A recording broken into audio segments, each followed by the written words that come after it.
Well, tonight we get to look at one of my favorite topics within the anthropological study that we have been engaging in for the last umpteen weeks, and that is the anthropological study of religion. Let me share with you a personal word about how I got into anthropology. I must admit, the first anthropology class I took was after I had already graduated with my Bachelor of Arts degree. I was preparing for the mission field, but my wife was a semester behind me. So I had a semester to kind of work and help pay the bills while she finished off her school program. And I had to admit, I had never taken a course in cultural anthropology. So here we were heading to the mission field, and it somehow seemed logical that I ought to have a course in cultural anthropology. So I went to Santa Barbara City College and took my first course in cultural anthropology. And to tell you the truth, I was bored out of my mind. Hated anthropology. Now, you didn't have to laugh that hard. I understand. But I was bored. It was a wretched class. And I thought, there's nothing here for me.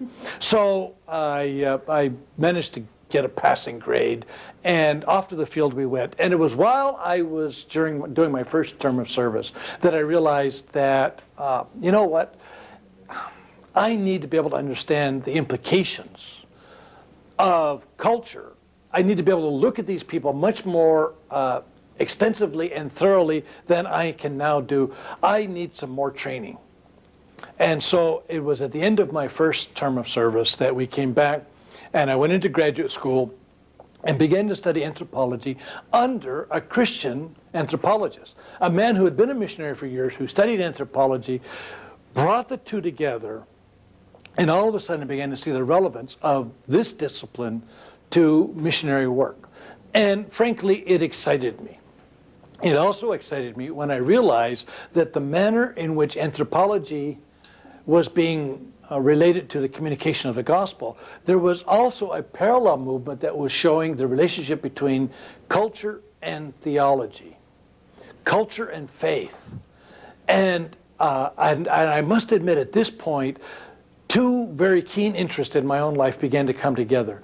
My love for people, which was prompting my study of culture and people in culture, my love for God's Word and the study of theology, and that other odd little interest of mine, my interest in history, in which I saw God working in the lives of people over time and the influences of historical things. And so I saw now history, theology, and a study of people coming together into one discipline.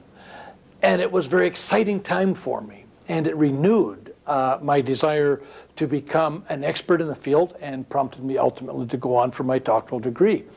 Well, I am not just an anthropologist. I am an anthropologist of very peculiar interest, an interest in how this will impact people's belief, and in particular how they will respond to the Christian message and the impact that Christianity will have on their lives. Well, in pulling all that together, the anthropological study of religion became then my subspecialty within the field of anthropology. So when I come to this subject tonight, we come to the very heart of the kind of thing that turned me on to the whole study of anthropology.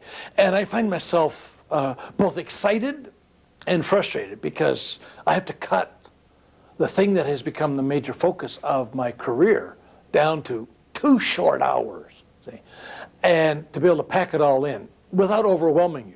And the only thing that I can do that can justify being able to do this without breaking my heart is the realization, of course, that we have other courses. See, all the other courses that I teach somehow or another feed into this particular topic, because I do teach a course on ethics. I do teach a course on contextualization. I do teach a course on folk religion, and virtually every other course that I teach happens to feed into this particular component. And I realize I don't have to give you the whole thing in one 2-hour lecture. You can take other courses. So consider that to be an advertisement, see, for the other kinds of courses that you can take around the institution, particularly the ones that have my name after it. So, you know, think about it. Consider it. Well, whatever. Well, we want to talk about the anthropological study of religion. And I remind you again of this chart that we put up. And this will probably be I won't say the last time I use this chart, but I'm going to revise it significantly because I'm coming more and more to the conclusion I don't like that worldview at the very center. I'm thinking I'm going to move the worldview out to the edges. But we're going to talk about worldview tonight. But we've already really addressed that issue. We really want to talk about religious systems, which is off there to the left.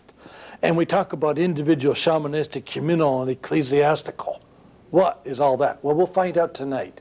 And we'll find out a number of other things about how important religion is to a people and to a culture.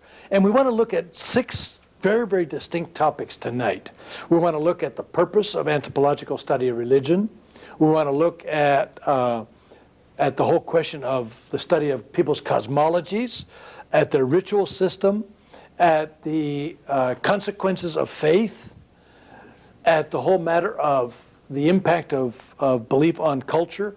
And then we want to talk about Christian missions and cultures. And we'll probably bring some of that out even as we come to our very last lecture.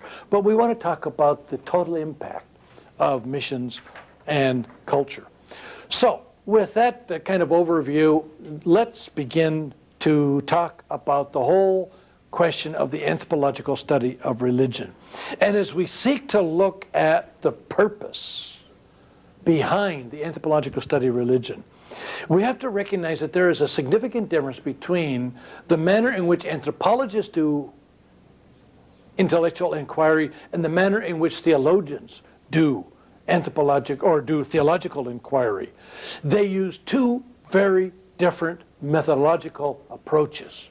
And this is one of the reasons why theologians make horrible anthropologists and anthropologists make horrible theologians. Each of them says the dumbest things about the other's disciplines, see? And so you've really got to be trained in both disciplines in order to be able to understand the perspectives, because they use very different methodologies and they have very distinct purposes. More importantly, they also address very different topics. Theology, if I was going to give you a very short definition of theology, now there are definitions of theology that would fill whole pages. We could undoubtedly come up with 75 definitions of theology, depending on what books we read. But a very short definition of theology is, it is the study of God. See? Theology, see? Study of God. Well, what is anthropology? Again, I could give you pages of definition of what is anthropology. But in brief, it is the study of man. Do you get the picture? We are studying 2 very different topics. One studies man, one studies God. Now, does theology also study man? Yes, they do. As a matter of fact, there's a theological branch of anthropology. Starting to get confusing? You bet. But there is a branch of theology called anthropology. It is the theological study of man. And you look at the theological study of man in a theological textbook. Take Millard Erickson, which is, I think, the textbook that they're using around here. You look at Millard Erickson, the theological study of man that he calls anthropology doesn't talk about any of the things that have been included in your textbook on anthropology. 2 entirely different subjects. What does the theological discussion of man look like? Is man body, soul, and spirit the whole 3-part man or 2-part man, see? And what about the sin nature? And on and on and on it goes. Now, those are important topics, and I don't want to minimize them. But it is not the anthropological study of man. Well, what happens now if anthropologists want to study religion? Now, anthropologists don't study God. They study religion. And in the study of religion, what anthropologists try to do is to study what people believe and what they do. It's going to take a look at what people say, what people talk about. how they act out their faith, how they respond in a behavioral manner. See, we're going to look at behavioral kinds of things. But behavior and ideas go together. So whether we like it or not, we're going to be looking at the things that theologians also look at. Because people say, I believe in God. Well, who do you say God is? See? So we're going to have to look at what people say about God. Now, we're not really trying to look at God from the same perspective as a theologian. You see, because anthropologists will not try to determine what is right or wrong about people's beliefs. Now that's the goal of theology. See, theologians will determine what is right and wrong, what is true and false. See, they will weigh belief systems. Were the Greek belief in Zeus, in all of the pantheon of Greek gods who are carrying out their amorous activities, are they truer than the monotheistic belief of Judaism? Well, that's a job for theologians. Anthropologists don't get into that view of right and wrong. As a matter of fact, anthropologists are not at all interested in study of the proofs of God, arguments for God's existence. That's a job of theologians, and theologians in respect to also philosophers. See? Theology and philosophy are kind of in bed together. Cultural anthropologists come along and say, go ahead and do your thing. See, these are appropriate issues for anthropological inquiry. We are interested in behavior. We're interested in the consequences of belief on behavior.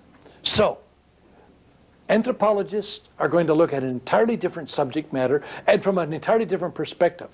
Not from being able to prove what is right and wrong, but simply to be able to look at the consequences of people's belief system and to try to develop a significant manner of writing and describing those beliefs.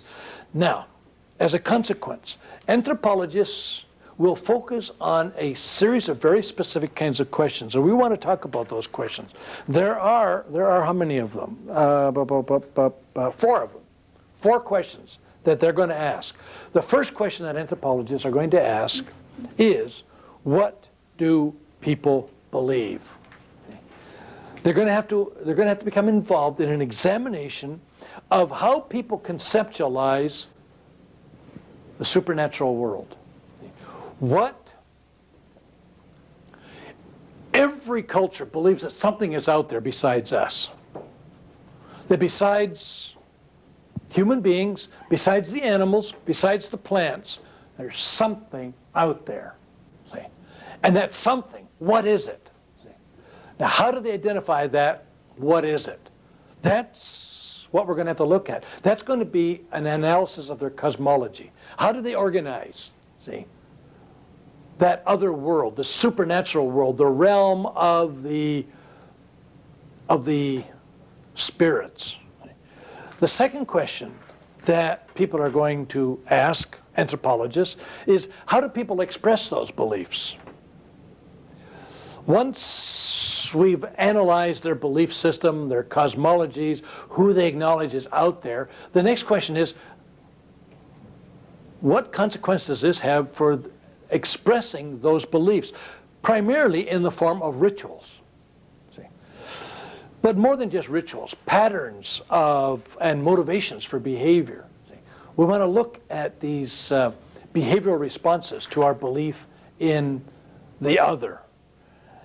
And then we want to look at, as anthropologists that is, we want to look at what motivates people into their religious beliefs. What drives them? What is the underlying impetus that causes them to accept a pattern of beliefs or to develop a pattern of beliefs? What are the origins? Or what are the effects of these? And they'll be very, very, very diverse. They could be very personal, they could be social, or they could be ecological. At least those are three areas that anthropologists have begun to look for some kind of relationship. See, was there a personal vision? Was there a personal crisis? Was there a near death? For instance, Handsome Lake was a Seneca Indian, see, living in New York State. And Handsome Lake was killing himself with alcohol and physical abuse. And he went into a deep coma. And in his coma, he had a vision. See? And that vision resulted, when he came out of his coma, in his starting a whole new religious system. See? A very, very personal kind of a thing. And he was able to use his vision, see, to motivate people to join him. You could have social consequences or social reasons. A group of people, see, having an experience together, having a need. And anthropologists have looked very, very deeply into the social origins of religion. You could even have an ecological basis. For instance, you go to Hawaii. Who is Pele? Anybody, any Hawaiians around the place? Pele, god of fire. Why is a god of fire important in Hawaii? Volcanoes all over the place, see? And so volcanoes are going to have a very major role in the belief system of the Hawaiians. Or you could have danger from the sea, or danger from mountain passes, or whatever. This brings us then to the fourth question that anthropologists will inevitably ask: are there cultural correlates to belief? Do certain kinds of belief structures and certain kinds of cultural structures tend to go together? See, what would we find as we look at religious systems and cultural systems focusing together? Well, those are the foremost important points. And I must add that in addition to these, as Christians, there are a couple more questions that we want to ask. Are there topics that are of particular importance to us as Christians? And I think that as Christian anthropologists, we also want to ask the question, how does sin impact religion? The fact that sin has entered into the world needs to be taken into consideration. This is both a theological issue as well as a cultural issue. And I think we also have to ask, how does Satan impact religion?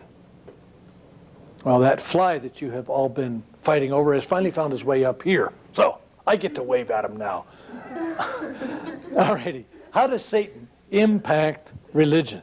We believe in the reality of Satan. We believe that he has an influence on the world. How does that impact culture? This is a question that we would have to ask. So, with this kind of outline regarding the anthropological study of religion, now that we have kind of clarified, the territory that we want to walk through, now that we've kind of separated ourselves out as a distinct discipline from theology, I trust that that you'll begin to realize that we are not in competition with theology. We hope to be in complementarity. As a matter of fact, I just came across a really neat book that Rich at Amazon.com is going to bankrupt me yet.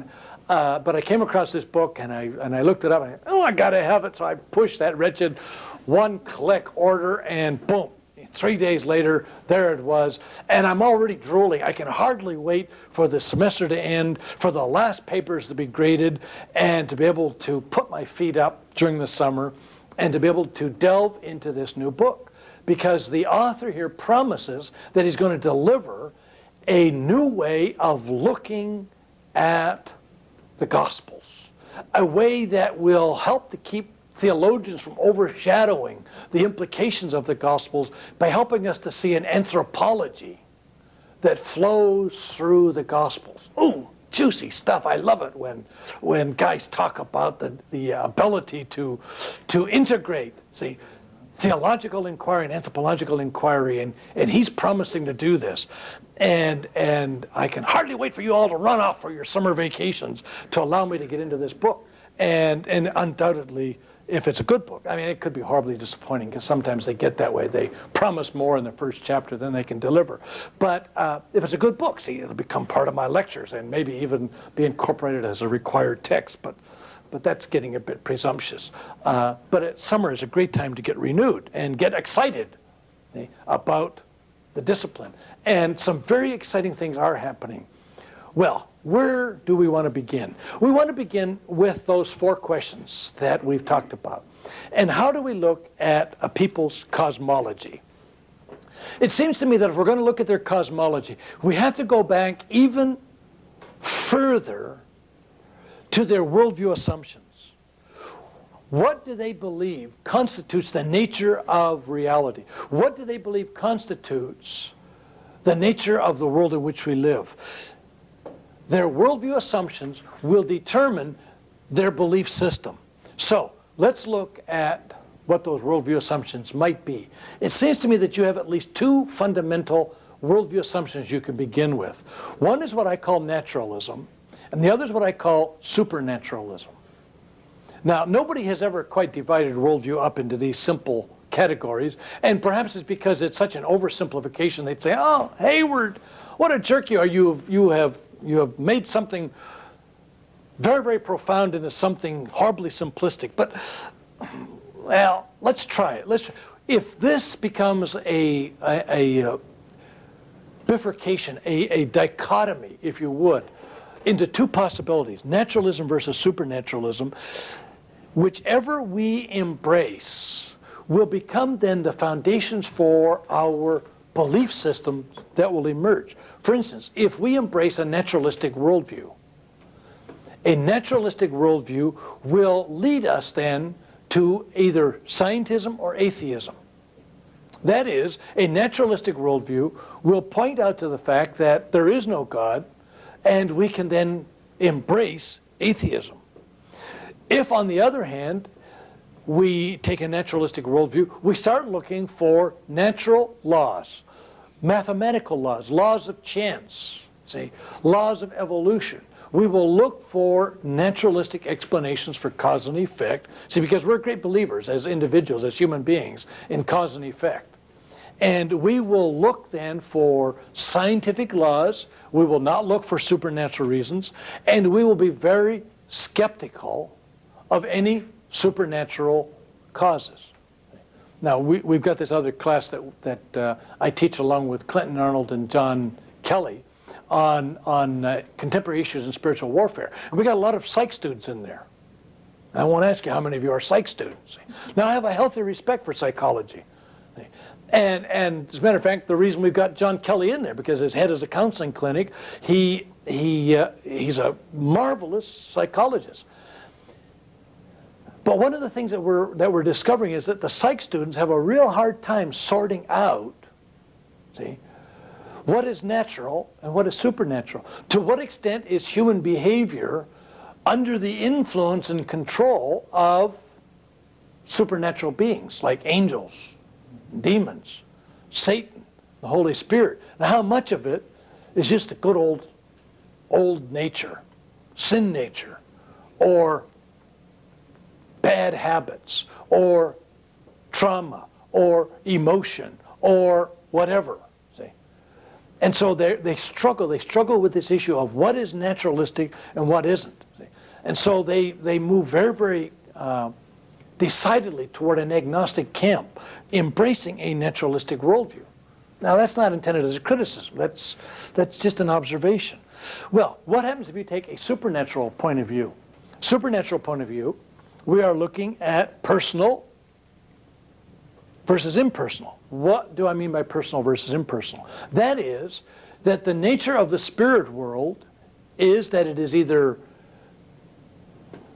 filled with personal beings, sentient beings, if you would, beings with minds, with wills, with the ability to make directive behaviors, to interact with the rest of the natural world.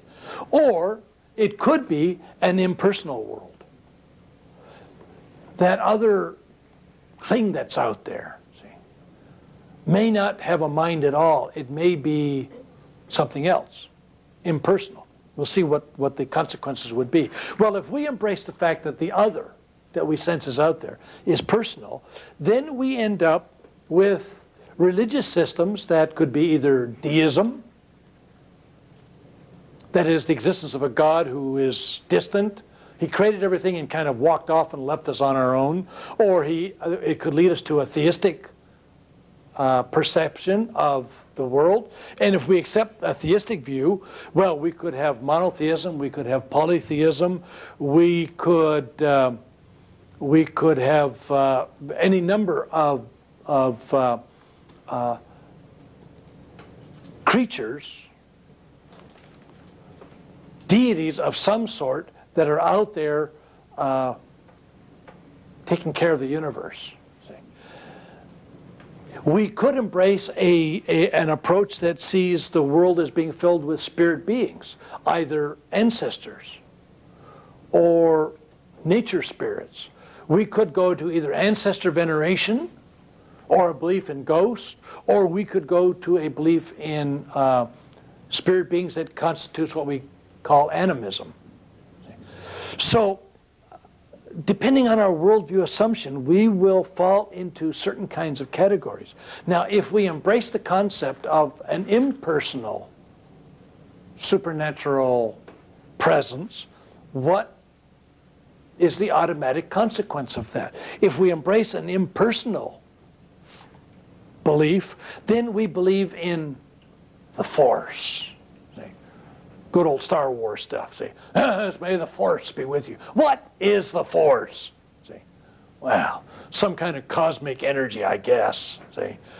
But it could also be Hinduistic, see. And in Hinduism, see, we continue our cycle of existence until finally we become so perfect, we shed this physical mortality. We shed this illusion of reality, and we become one with the one that is the universe. See, we lose our existence. See, whatever that means. We could, if we move into this, actually move into a belief in magic and astrology. Because astrology sees that power, that other that's out there as being energy fields, and so you line up the planets and the stars, and all of a sudden their combined energy flowing down to us means that since I was born on that particular day under that particular energy system, see, I need to get in harmony with those energy systems, and once I get in harmony with them, I can make the appropriate decisions, I can have the appropriate power. It's all just being aligned with the rest of creation. All really new agey kind of stuff, see. Now, there are a lot of folk who are into this. And so you've got astrologers on the morning telling you what your horoscope says for the day, and you've got folk who are embracing Buddhism, and New Agers who are taking a lot of the Hinduistic kinds of stuff, and it's all an embracing of an entirely new worldview. I'm teaching a course in a church around the corner here on contemporary cults. And they asked me to talk about New Age. And so we've been talking about New Age. And one of the things we've had to point out is that New Age is more than just a religion. It's a whole way of looking at the universe. It's a worldview assumption that is entirely different than that which involves accepting a belief in a creator God. Well, that's what we're talking about. That's one of the kinds of things that anthropologists must look at. Establish a people's cosmology and describe it. Describe it in a manner that is accurate and that is scientific, so that people can understand it and embrace it. And they have tried to do this. And one of the things that you'll notice when you've read my book, see, this is one of the first tasks that I assigned myself to do, see, to understand the cosmology of the Dani. And it took me 20 years to figure it out. Now, I know I'm slow, see, but I was also the first one to do it. See? And there had been others who had studied it even longer than I had. But we finally came up with what I believe is a fairly accurate representation of the manner in which the Dani see the world. See?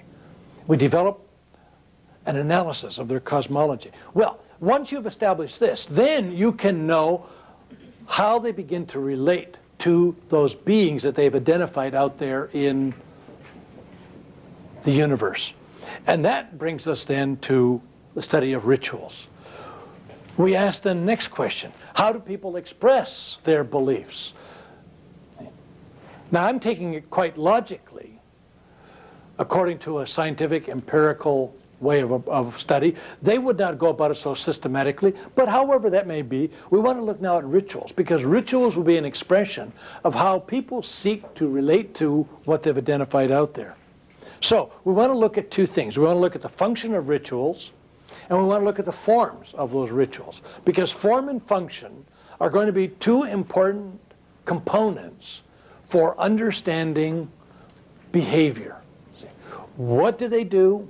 What is the significance of what they do? See, what do you do? Why do you do it? Remember, we asked at the, way back at the beginning of the course, the kinds of questions that anthropologists ask. Well, we're still asking those questions, see, but we're asking them now in respect to religious behavior, namely rituals. So, what's the function of rituals? Well, again, we come up with, and I've come up with at least four, and you may find others who come up with others, but there are at least four basic functions that rituals serve for society. First of all, rituals establish our relationships with the supernatural. They're our way of communicating with the other world. See? Now, every religion has some way of communicating with the other world. As Christians, how do we communicate with God? Prayer. Prayer, exactly. That is our ritual of communication with God. We pray. Now, we can have informal prayers, we can have formal prayers, we can have pastoral prayers, we can have personal prayers, we can have healing prayers, we can have power prayers in which we call down, all kinds of stuff. See? Now, there are different kinds of prayers. We can have imprecatory prayers, we can have, all those big words that we want to use. We can have prayers that we request things, prayers that we demand things, prayers that are worship prayers, on and on and on it goes.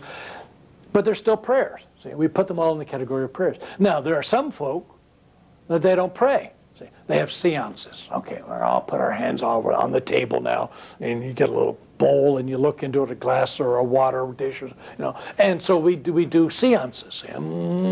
I feel a presence, and okay, presence, start knocking or whatever, or we may look for visions. See, we may have a vision quest like the Native Americans do. Go up and sit on a rock, see, and wait for a vision to appear to you. But we go through these rituals that will somehow help us, see, to communicate with the supernatural. It's our means for establishing a relationship with the supernatural. And those rituals can be more than just means of communication. They may be means of placating or appeasing the supernatural. See? And one of the rituals that I describe in the textbook of Vernacular Christianity is when a Melimu spirit has been offended, see, and has been offended by a couple making love in the place where a Melimu has claimed it as his territory. And one of the things that they have to do, they have to bring a pig and lay it down right there where the people had their intimate time, and they have to sacrifice that pig. It spread pig blood all over, see, that spot as a sacrifice to the Melimu spirit to try to appease the anger of that Melimu spirit. See? Well, now that's a ritual, see? And it's a means for establishing a relationship with the Melimu spirits, and on we could go. A second function of rituals is to pull a community together and to bind them into a solitary unit.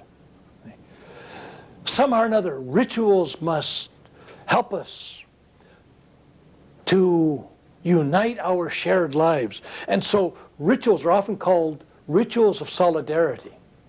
See? Rituals of solidarity. And anthropologists will even divide certain kinds of rituals into rituals of solidarity. Rituals that help to build a sense of oneness. See? Rituals that are festivals. See? Rituals that unite us. And this is one of the reasons why, for instance, Paul Hebert, and you graduate students have been reading some of Paul Hebert's stuff. He's got his case studies in anthropology. And one of the case studies that he talks about is a couple, a family, living in a village in India, and smallpox is going around. See? Smallpox is affecting all the children, and of course it's a very deadly disease. And so they want to take up an offering, and everybody's going to contribute to the offering to buy a water buffalo or buy an animal, which is going to then be sacrificed to the smallpox god.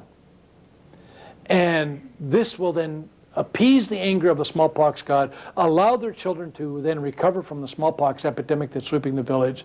And so they come to this Christian family, the only Christian family in the whole village, and ask them to contribute. And they don't want to. And immediately, pressure builds. Why?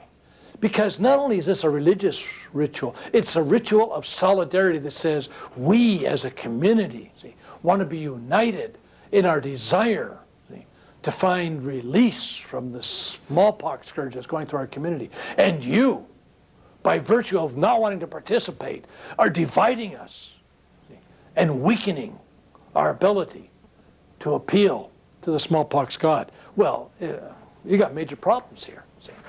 And it's a sociological reason as much as it is a spiritual reason. And Paul Hebert raises the question, what would you recommend to this couple to do? See? Well, we're not going to answer that question tonight, but these are some of the issues that come up.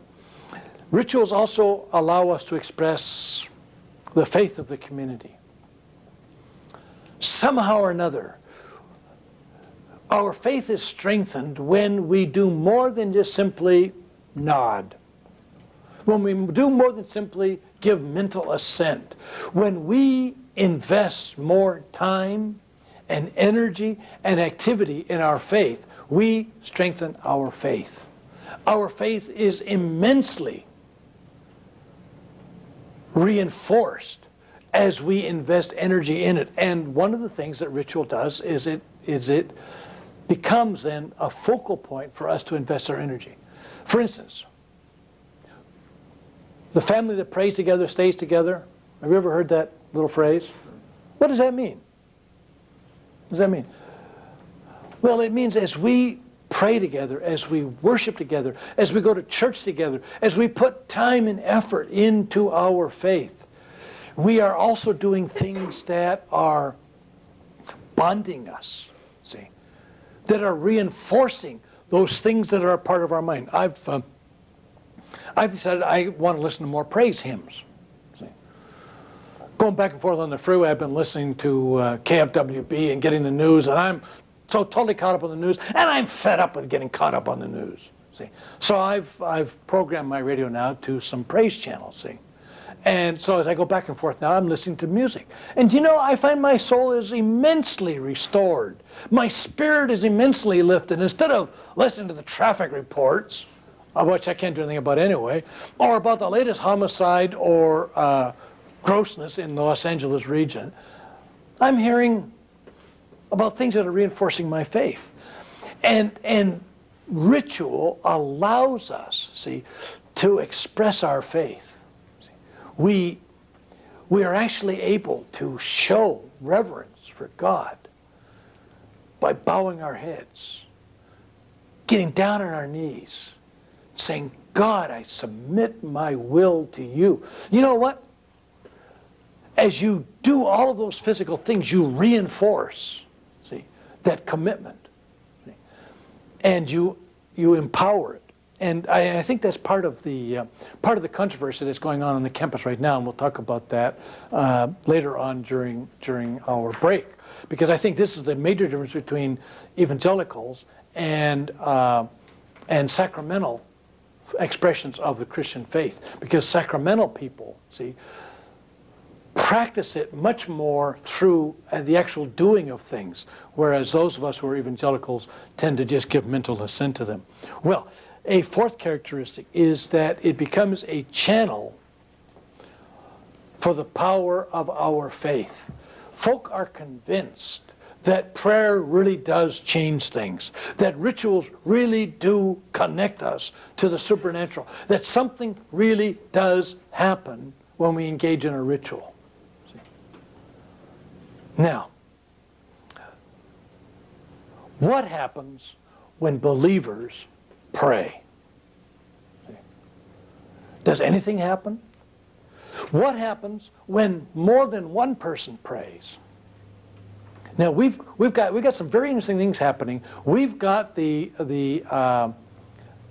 2000 and beyond movement, and there's a prayer track in the year 2000 and beyond movement. And one of the goals of that project is on certain days, people will focus their prayers on a particular region of the world. So we have these prayer days. And on those days, literally, millions of believers are praying for a specific request. Now, is that effective or not? Or is that just Christian magic? Does something really happen when 2 million people at exactly 4 o'clock in the afternoon on April whatever pray to God, bombard the throne, see, with prayer for Moscow? See, is something going to happen in Moscow?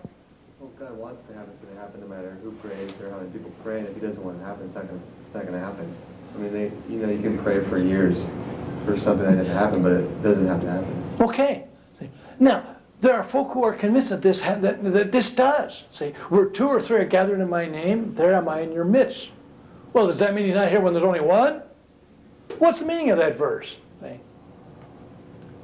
It just means that your voice is stronger, that there's more power to it, that it's louder, so maybe you'll hear us better. All right. Well, see, there are folk who believe that ritual does channel power. Now, we're not going to get into that today. These are the kinds of questions we raise in the dynamics class for graduates and in the magic, witchcraft, and sorcery class that I do for undergraduates. See, we raise these kinds of questions, and we talk about them, and we try to explore some of the potential meaning of this. But there are those, see, who are convinced, see, that by ritually working things out, see, by doing a rain dance, see, as we engage in that rain dance, we will actually bring rain. See, by engaging in certain kinds of rituals, we will actually be able to have a more successful hunt or be saved from a particular danger that is affecting us. Well, the function of rituals. There are probably others, but at least these 4 are very, very powerful, very, very influential. We need to also talk about the nature of rituals, the forms that those rituals take. And oh my goodness, anthropologists have looked at a whole variety of forms. See, those forms that rituals take can be either chants or prayers. They can be some form of quiet meditation, or meditation in a very specific kind of position, as you find in yoga. Or the repeating of a mantra of some sort. It could be some form of dancing. See, and as a matter of fact, dancing is a very, very common form of ritual, and folk will go into major trances as a result of the dances that they're engaged in. They will do dance and trance in Bali, for instance, or they will do certain kinds of dances in Haiti as they are waiting for the gods to come and to possess them and to give their messages. It could take the form of singing. See, and rhythmic singing, or even praise singing, is a part of ritual ceremonies. As a matter of fact, Michael Harner, who has become a world expert in shamanism and propagates shamanism around the world, has studied and discovers that rhythmic noises, the boom, boom, boom, boom, boom, boom, or even the rhythmic stamping of feet or the clapping of hands will result in a very powerful spiritual effect upon the participants. And he says this is a standard practice in all shamanistic religions. So singing, ordeals, say pain. There was years ago a movie was made. It became kind of one of those cult type movies. By cult I mean people got really excited and thought it was a great genre of movie, and so they were all turned on to it. But it was a movie called A Man Called Horse. See, and in the story about a man called Horse, an Englishman is out hunting, gets captured by the Plains Indians, and is about to be reduced to a groveling slave in the community, and realizes the only way he can become anything other than a groveling slave is to become a real man, and that will involve becoming a warrior and having some kind of a spiritual vision in which he gets his own spirit entity that guides him. And the way to do this is through ordeal. So he goes through then the Sundance ceremony, in which they take a hunk of flesh here and they push a sharpened bone through it, and another one on this side, and then they put some lanyards around it and haul you up off of your feet, see? And you hang then, see, suspended by this flesh that has been pierced, and you wait there and allow the pain then to bring you into a state in which you can see your spirit guide. Well, gruesome stuff, but that's why people loved it, see? And so A Man Called Horse became one of those very famous movies, but it was based on a very real experience of activating endorphins in the body, which will then produce susceptibility to certain kinds of things. So ordeals are a very real part of many rituals. Symbolic enactments, see, in which you will symbolically carry out certain kinds of remembrances or certain kinds of spiritual processes taking place. Now, what is the Feast of Tabernacles in Hebrew society?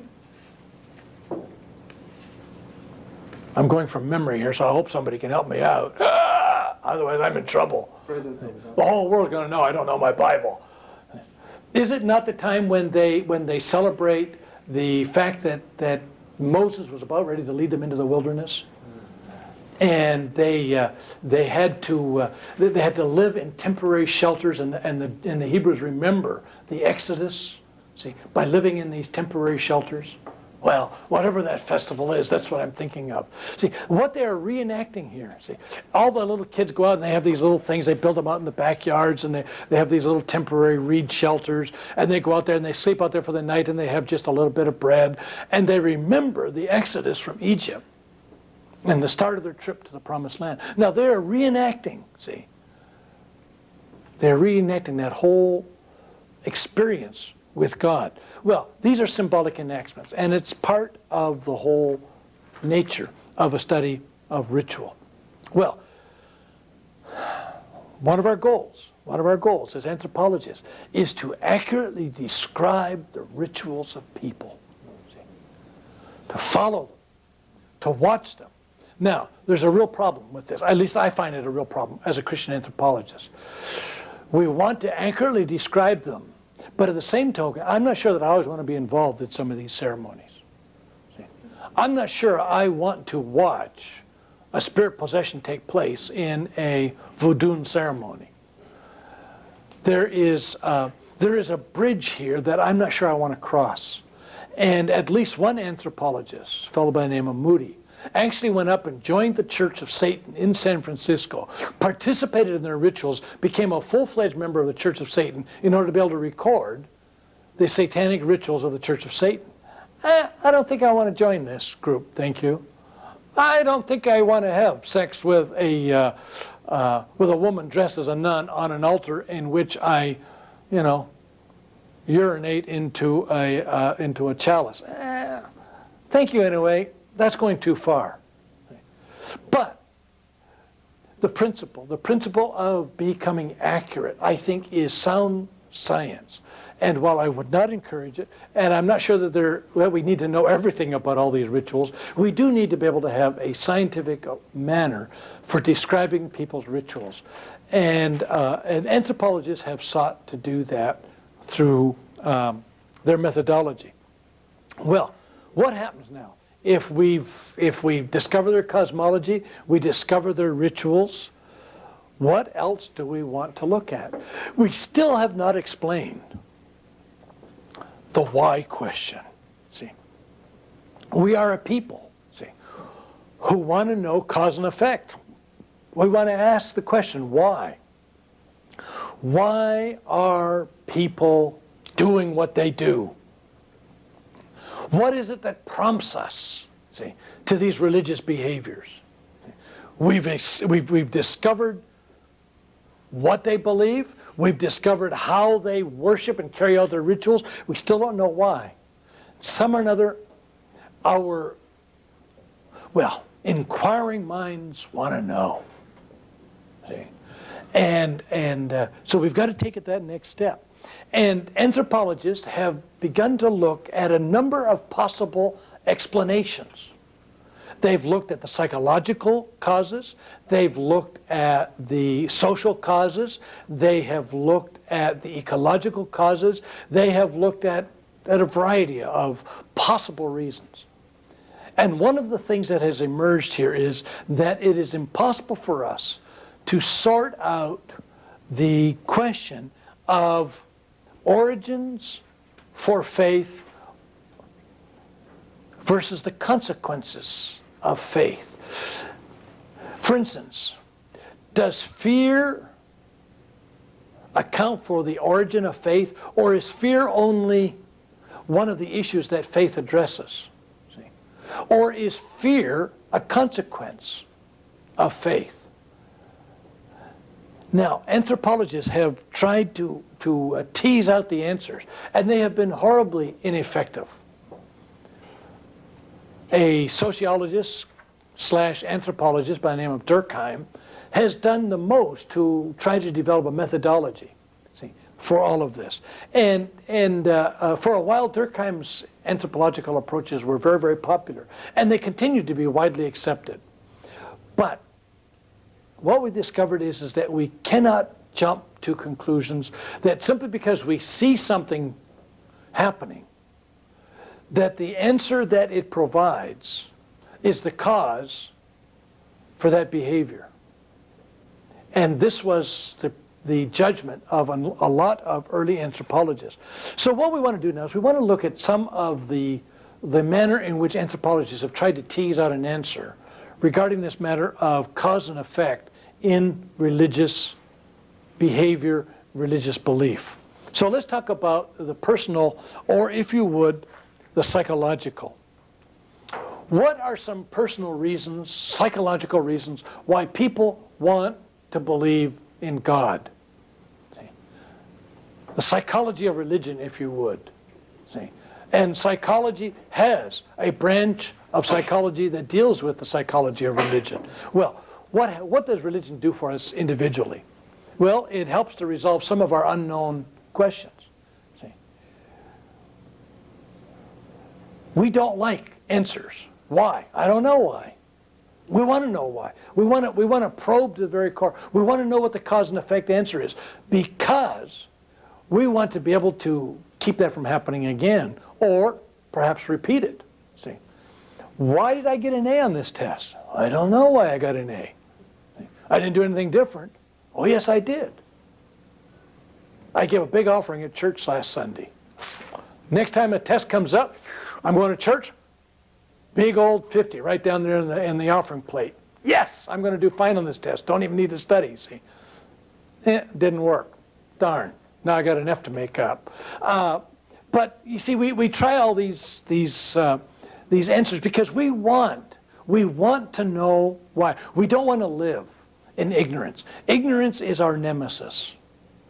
And ignorance in spiritual issues is particularly difficult for us to accept. So we want some answers, and religion helps us see, to address unknown questions in our life. Religion also comforts us, and there is no question about that. Religion comforts us.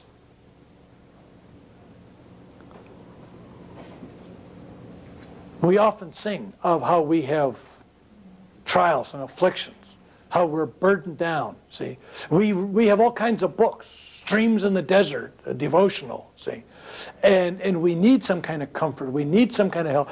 After all, life is filled with pain, suffering, and uncertainty, see. And religion does bring us some answers. So folk do turn to religion for answers. As a matter of fact, you read books like Guidepost or Billy Graham's Decision Magazine. They're filled with all kinds of testimonials about how people say, I was on my last legs. You know, I reached the bottom. See, my life was a mess. All of a sudden, something happened and I found faith. See, well, it does give comfort. Religion also gives meaning and purpose. We do not enjoy the mundane, boring demands of life. And life does make demands on us, sometimes excessive demands, we're convinced. And the only way that we're going to make it through life is if we somehow or another believe that there is meaning and purpose to all of this hardship that we're going through. I mean, after all, here we are, 2 weeks from the end of the semester. You are experiencing sleep deprivation. See, you are exhausted. You are wore out. What is going to keep you going for another 2 weeks? See, the belief. See, the belief that somehow or another, when you get that final grade, see, when you get that degree, see, it'll be worth it all. See, and we even sing songs about how it'll be worth it all. See, and you'll get better jobs, you'll get respect, and all this sort of stuff, and on and on and on we go. Religion helps to bring meaning and purpose to our existence, see, by giving us a sense of the fact that God is able to take everything that's happening to us and turn it into something good. As a matter of fact, Romans, see, is the great promise. For we know that all things work together for good to them who love God. See? Thank you, Jesus. I needed that. See? Things are going to work out. You are somehow going to turn them into good things for me. So what if I screwed up? It's going to turn out okay. So what if things are tough right now? You're going to use it to bless me. See? And so we tough it out because religion gives meaning and purpose to our life. See? Well, we could go on and on, but we won't. See? Let's talk about the social functions of religion. Religion tends to validate our culture. Religion validates our culture.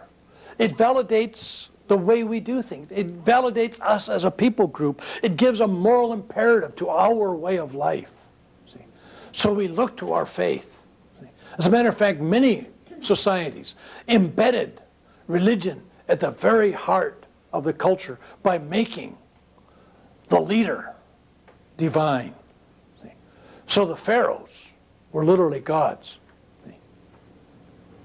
Caesar was God, and that was one of the problems with the early Christians. They wouldn't worship Caesar, see, so they were given major problems. And even in Japan today, see, the Japanese emperor is divine. Religion will also control human behavior. We offer it as a form of rewards, punishment. We insist that people follow our cultural way of life, or else suffer divine punishment. And then the third is the ecological function.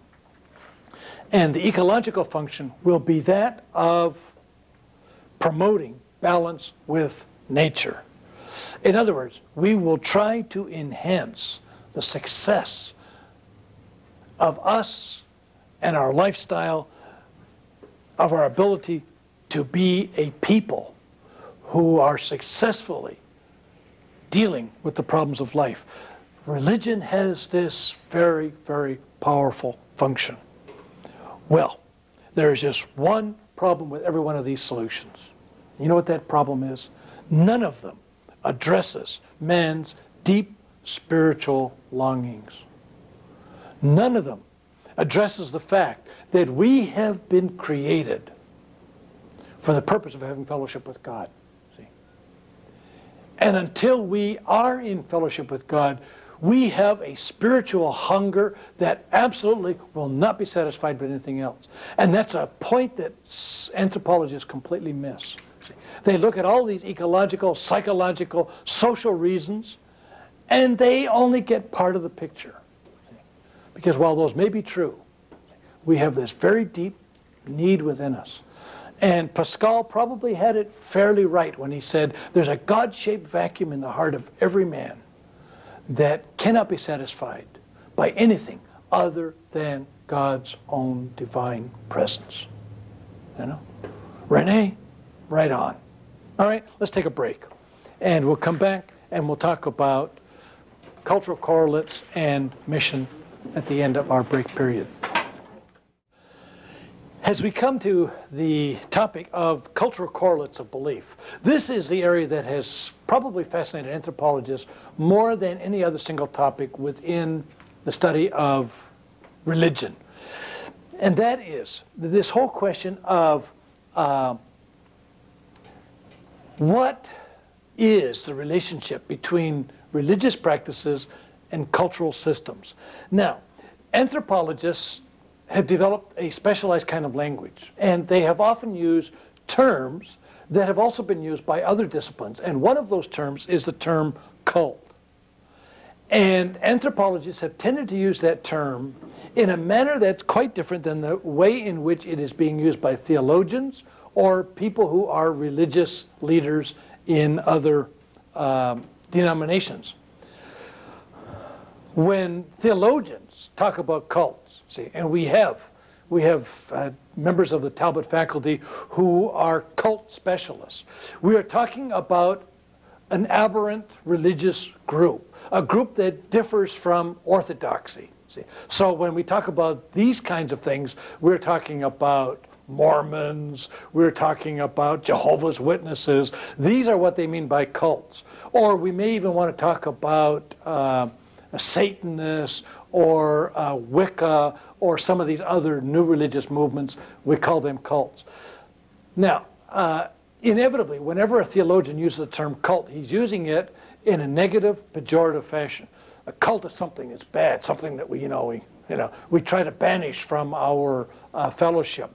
That's not the way anthropologists use the term. The anthropologists use the term cult to refer to any organized form of religious belief.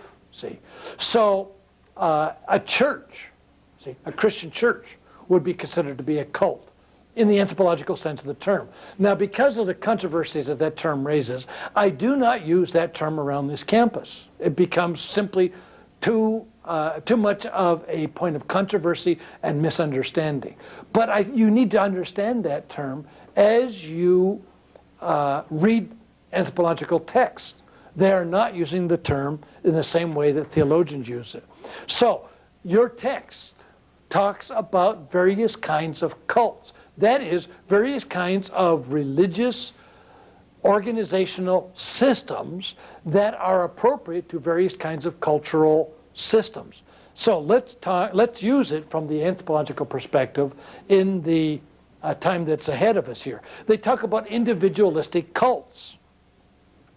What do we mean by individualistic cults? These are religious systems in which personal responsibility is at its highest. In an individualistic cult, every member is responsible for their own spiritual well-being. You find this very, very dramatically in small band societies where they are not responsible to a larger organization or to a larger body of people, and everybody has to be accountable for their own relationship to that numinous other that they sense is out there. It is the kind of religion that you find in the book of Job, see, where Job worshipped on behalf of his own family. See, he was the high priest, if you would, of his own family. He was accountable to God for himself and his children and the members of his entourage. This is an individualistic cult, according to the anthropological use of the term. Now, there is another level of organization, religious organization, that anthropologists refer to as shamanistic cults. And this is a religious system where you begin to start seeing some religious specialization beginning to emerge. There are a group of people who are healers or diviners or bewitchers. Some people seem to have religious sensitivities that are extraordinary. And so you come to them and ask them for spiritual guidance.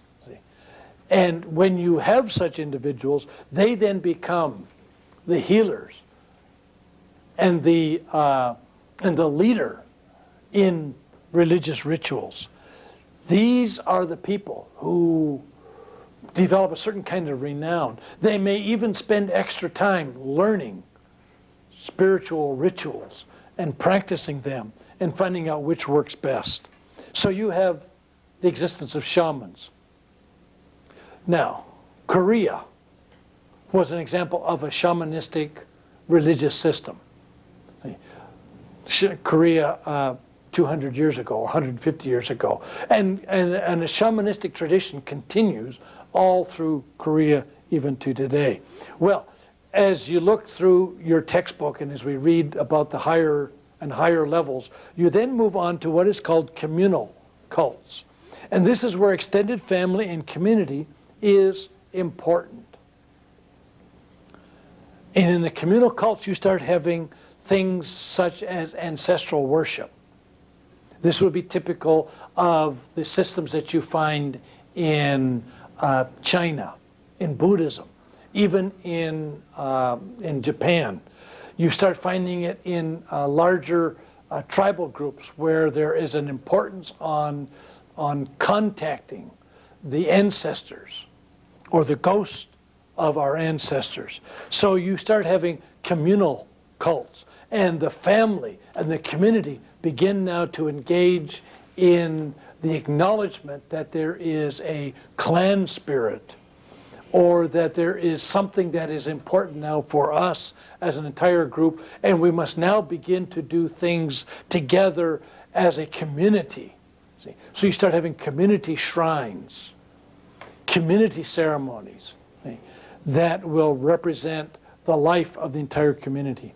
At the very highest level of this cultural correlates of belief, you have what our text describes as ecclesiastical cults. And here you start having specialization that is available in a formal priesthood, where a priesthood is actually established, and they become responsible now for the maintenance of religious truth and ceremony and for the spiritual well-being of the community. Now, you can see the Old Testament moving through each one of these stages, by the way, from the individualistic worship of Job and even of Abraham, up through the shamanistic cults or the shamanistic communities, where you start finding religious specialists beginning to emerge, and you see this in the period when Israel is beginning to make its way now into the Promised Land, and they come up against religious specialists, and one of those is called upon to come to see what he can do, and on the way there, what happens is donkey begins to talk to him, see, and Biola, see, is functioning as a high-level shaman, see, as a religious specialist. As a matter of fact, he may have even begun to move up into the area of a communal cult, where he had responsibilities for an entire region. Well, Israel moves into the Promised Land, and they have the beginning of a whole priestly system, the Levitical priesthood is set up. But that Levitical priesthood is still very, very weak because they are really still functioning at a communal level. It is not until the establishment of Jerusalem as the center of the religious worship of Israel and the building of the temple that you have a full-blown, say, ecclesiastical system.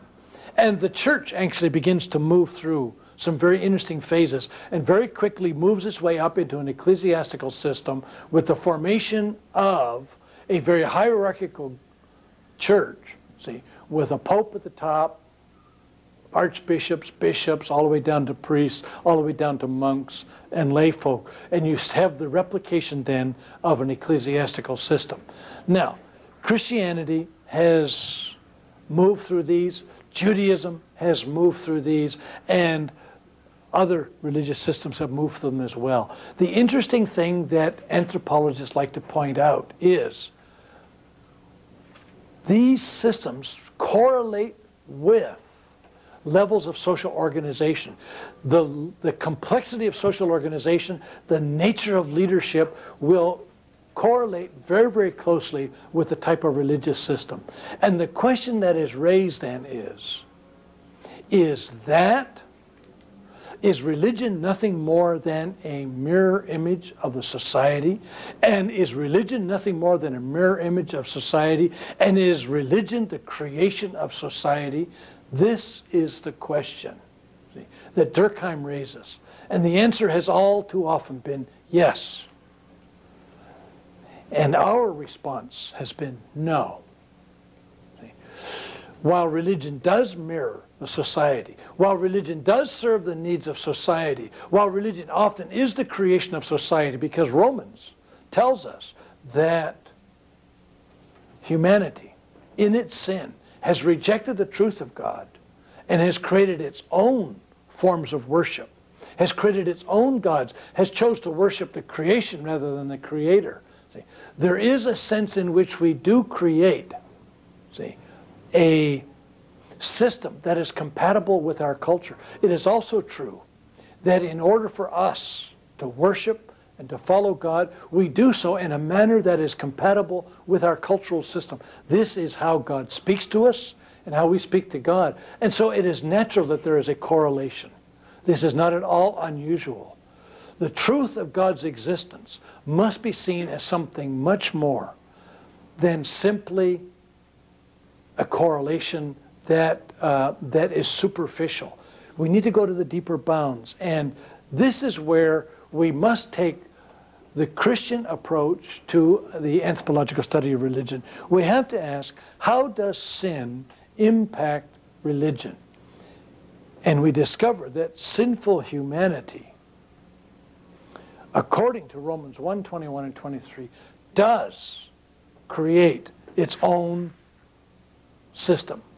According to that passage, men became vain in their imagination, their foolish hearts were darkened, they changed the glory of God, see, and they worshiped the creature, not the creator.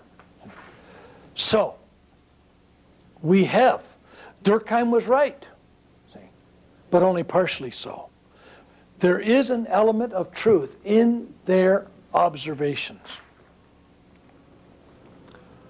But what we want to further note as Christian anthropologists, or as Christians studying human behavior, and that is the fact that human sin always leads to the cultural captivity of God. Do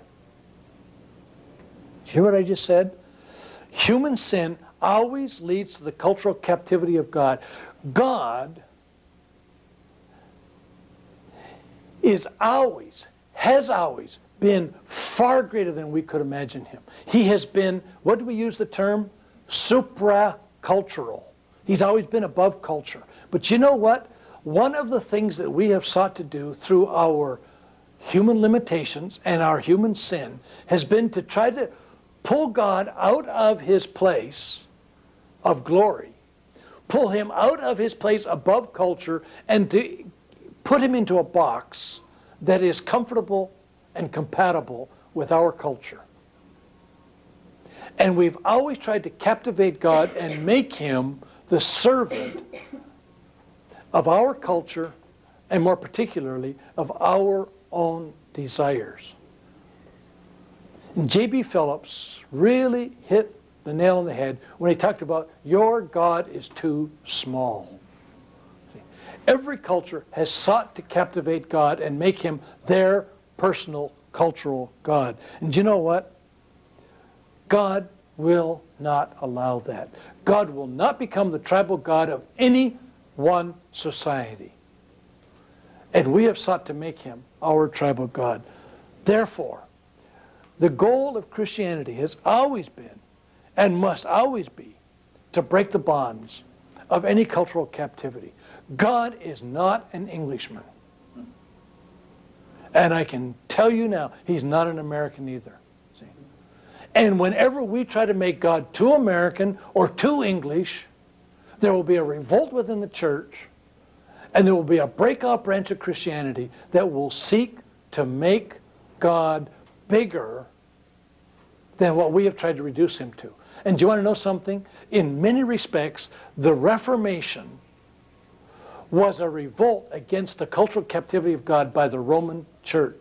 See, the Roman Church sought to make God conformable to a certain image that had been established by Italian culture, by Roman culture. See, and the whole Reformation was an attempt, see, to bring Christianity out of its Roman captivity and put it into Germanic culture. And so Martin Luther was leading a cultural revolution. Do you want to know something? That revolution is taking place in Asia today as Asians are trying to de-Westernize or de-Reformationize Christianity. See? Lutherans are marvelous people, see? But Batak Christians don't want to be German Lutherans. See?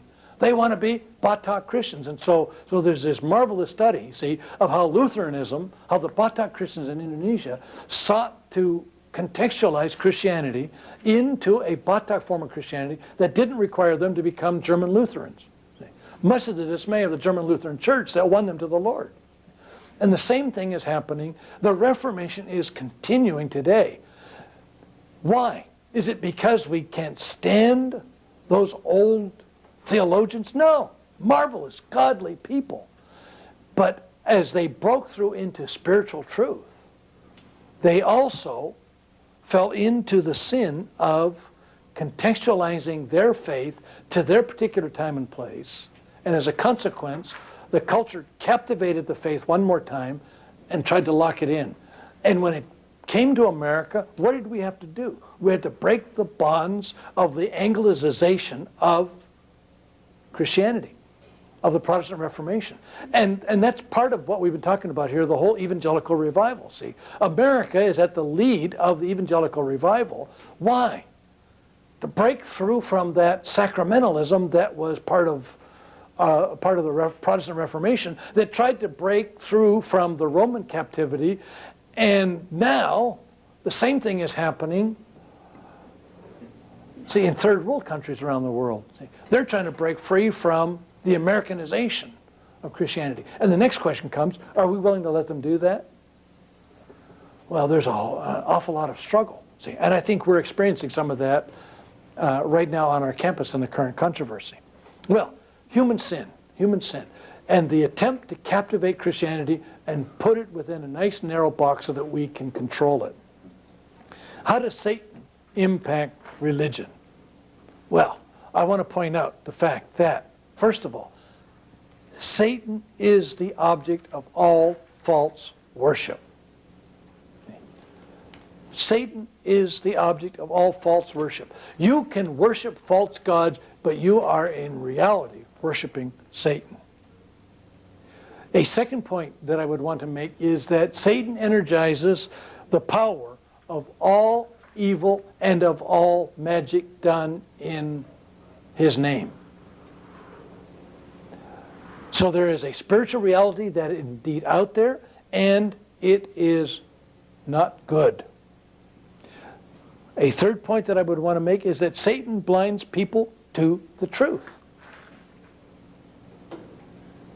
So, he's the object of false worship. He is the power behind evil and behind magic. He is blinding people to the truth. He has a major role to play in the religions of the world. Now, is that the word that we ought to be going around the world saying, ah, you people are worshiping Satan. You people are under the bondage of demons. You people are blind. We've got the truth. You know what? That sounds awful lot like ethnocentric arrogance all over again. Somewhere or another, we've got to find a better way to tell that story. And the better way, as far as I'm concerned, is through a manifestation of the power of Jesus Christ, which is available to every believer for the tearing down of every area of Satan's influence.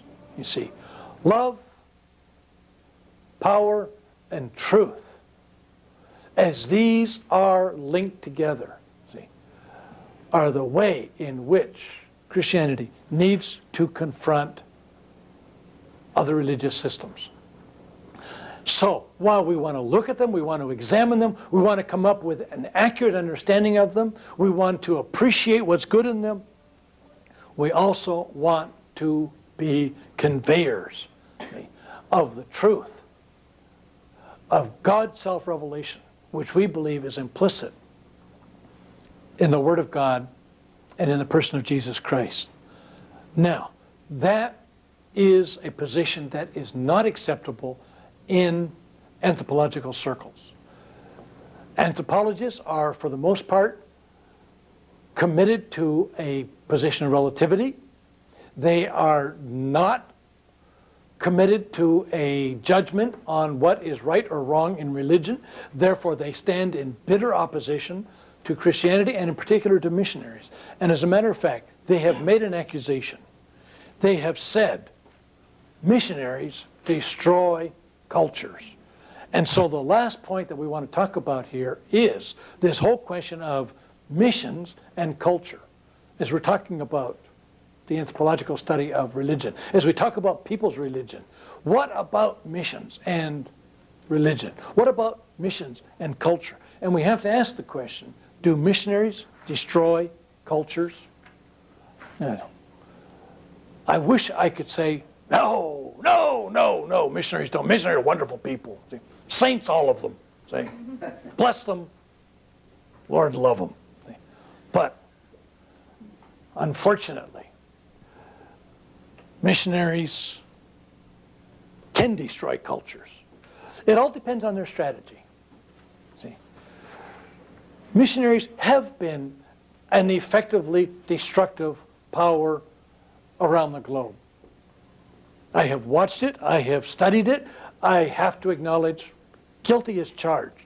But I suggest that it all depends on their strategy. And not all missionaries have been destructive.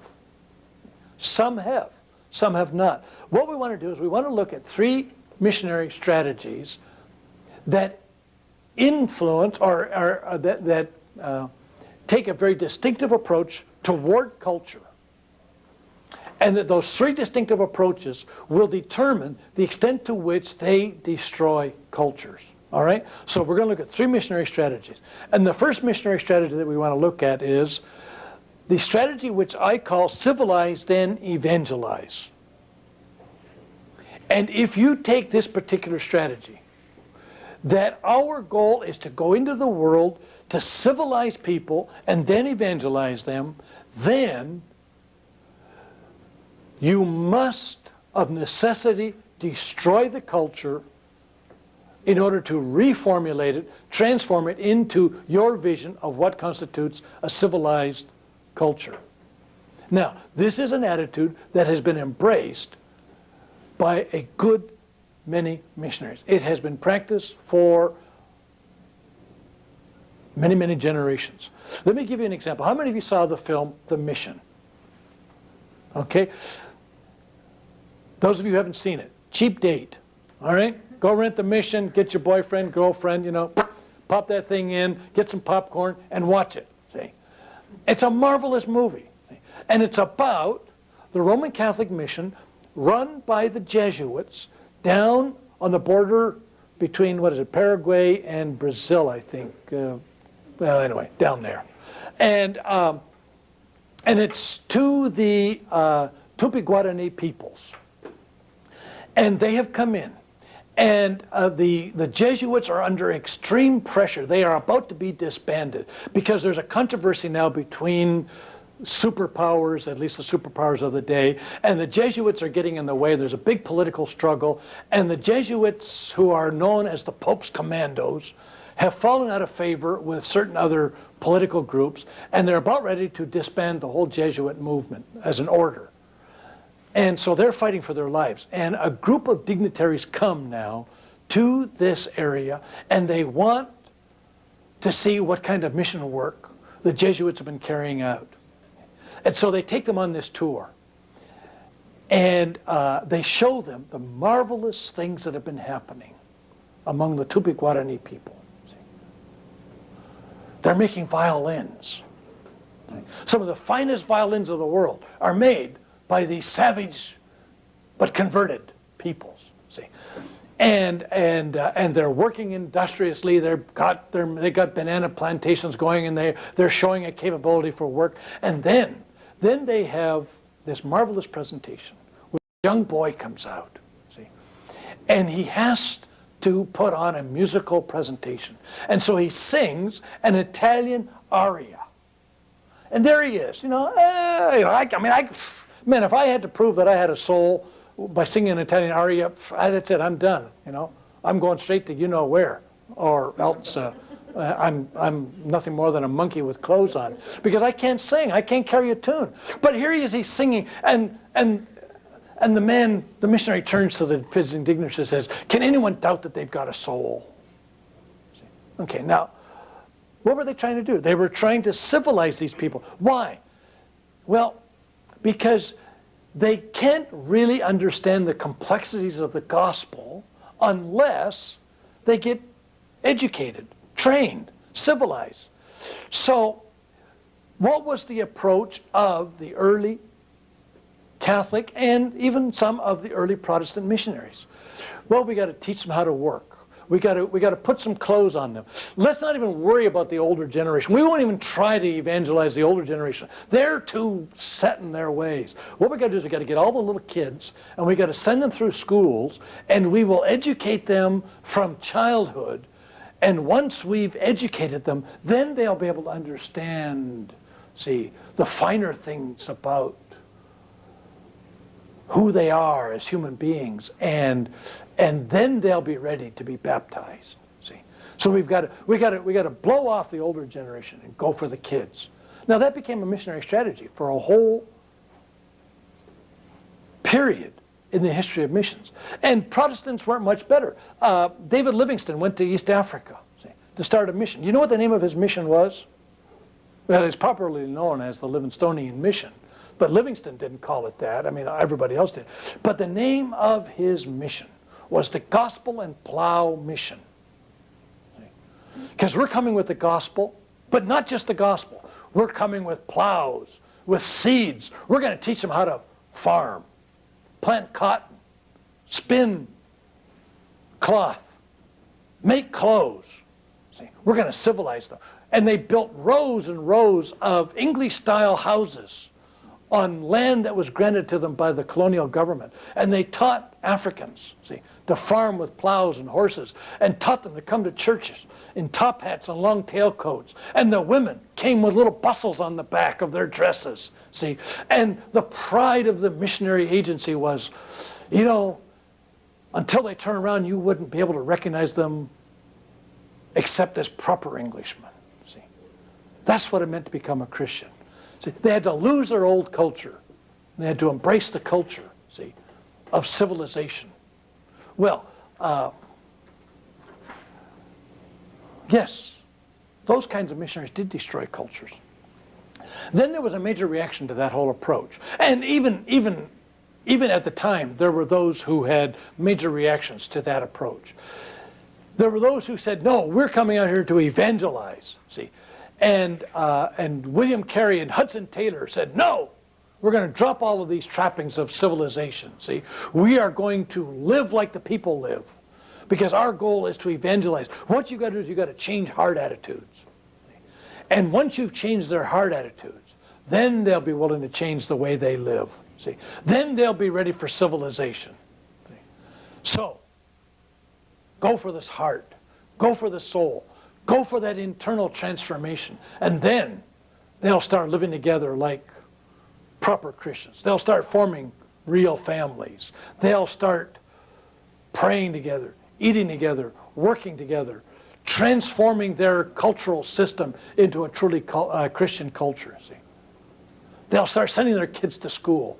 And the men won't send their wives out to get the firewood. We'll have the division of labor that will be truly a Christian division of labor, whatever that is. See? And so the desire here was nevertheless the establishing of some kind of a concept of what a Christian culture should be. And pagan cultures, non-Western cultures, were definitely seen as being inferior and in need of transformation. And either one of these approaches led to missionary strategies that sent missionaries out to dramatically change the cultures and to destroy the old way of life.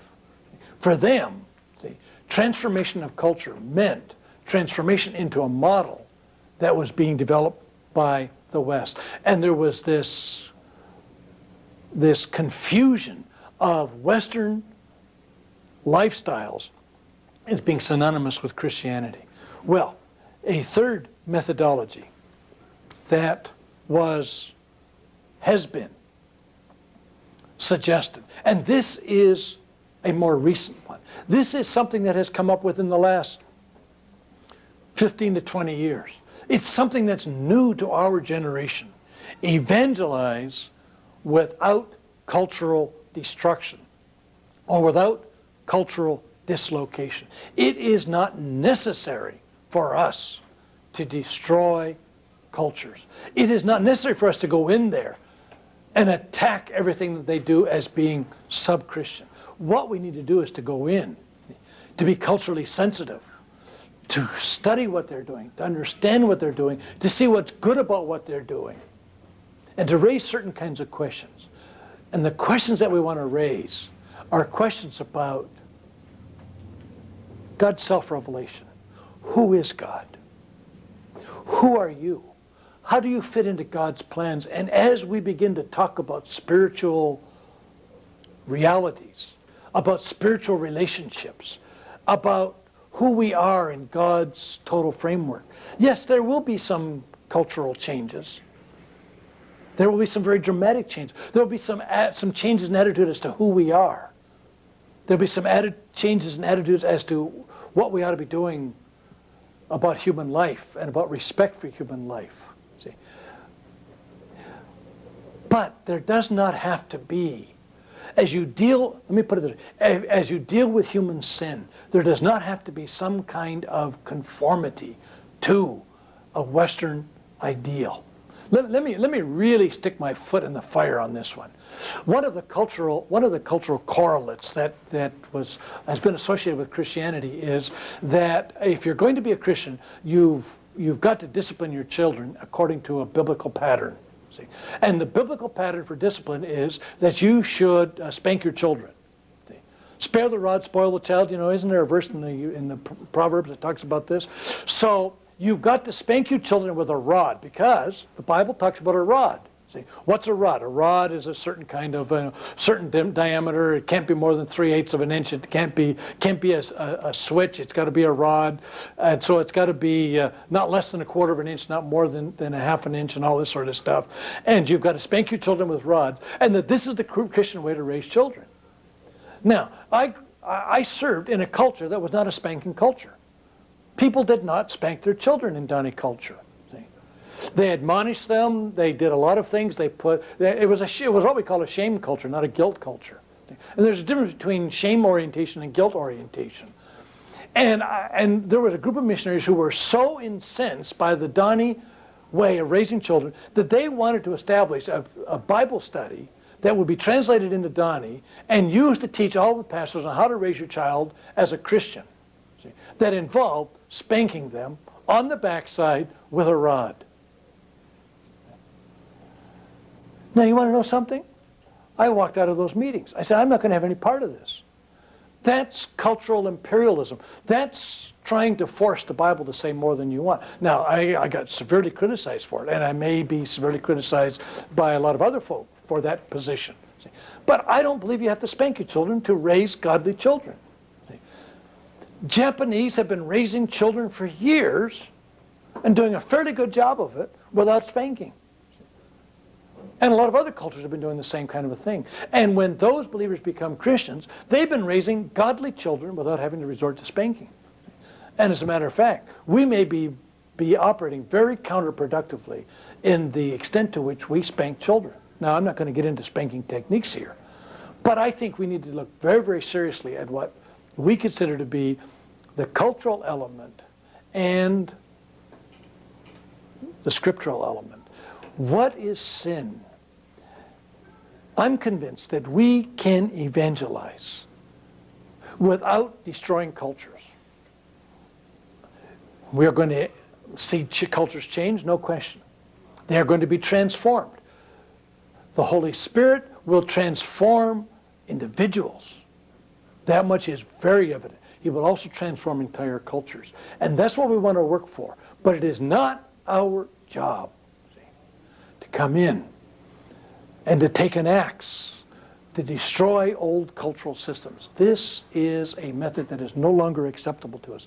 And to the extent that we continue that practice, we will come under increasing criticism by anthropologists, by human rights people, and even by our own fellow believers, because it is hardly a way of serving in love, which ought to be the characteristic of all servants of Jesus Christ.